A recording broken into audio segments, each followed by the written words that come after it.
Okay, so we've exposed all the wall framing in the living room, and I also exposed the wall framing to the right, which was a good thing we did because we had discussed before that used to be an exterior wall, and as you can see, it used to be a fairly good sized window in that wall, which I will address in a moment. But first, I want to address the columns here. So as I showed you before, this is my major concern because you have a big gap between this wall header on the left side and the wall framing on the right side. There is essentially nothing tying these two walls together other than a sheet of plywood in the back. So what I'm going to do to remedy it is pull the column, and once again, if you see right here on the column, the wood column was too short and they cut a piece of blocking to put in there. So we're going to remove this column and I'm going to frame and lag all of these beams. This beam, which is supporting the header at the top, and with a new 4x we'll lag all of this together, screw it, bolt it together so it ties this wall into this wall. Also, I'm going to take this top plate and we're going to run a complete top plate across. The other concern I have here is the beam at the top, which is your glue lamb. And if you notice the top plate at the bottom, I'll pull back. There is nothing that bolts that top plate to the beam above it. So essentially your wall framing here is free floating under the beam.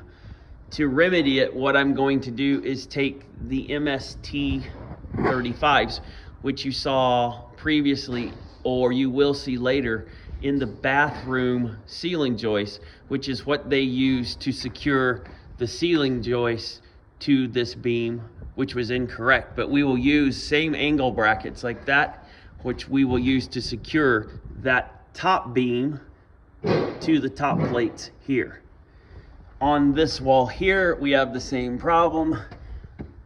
They put a block on the column because the column's too short. Also too, like we said, this wall right here used to be an exterior wall. And if you can see this clearly, this right here was at one time your exterior lath for your stucco. Problem we have here is they didn't remove it when they tried to frame a wall in. And we have the same problem here at this intersection that we did on the other side, because if you see here, there's nothing that bolts this column to the existing framing. So we will do the same thing here that we did on the other side. We will pull all of this out, put framing in, lag bolt this together, put a new column back up underneath that's the full height. Also, if you notice here, the top plate's completely removed, cut out. This wall stud is too short, they've cut it out. So we will reframe this with new wall studs and a new top plate. Second thing to address is this wall. This is optional, and the only reason I'm suggesting it is because if you see up inside here, this beam right here is your floor joist, or sorry, your floor joist going over what used to be your gym area. So all of those floor joists are running that direction, which puts all that load sitting on this wall. My big concern on this wall is twofold. One, this header that they have across here is too small to run this gap.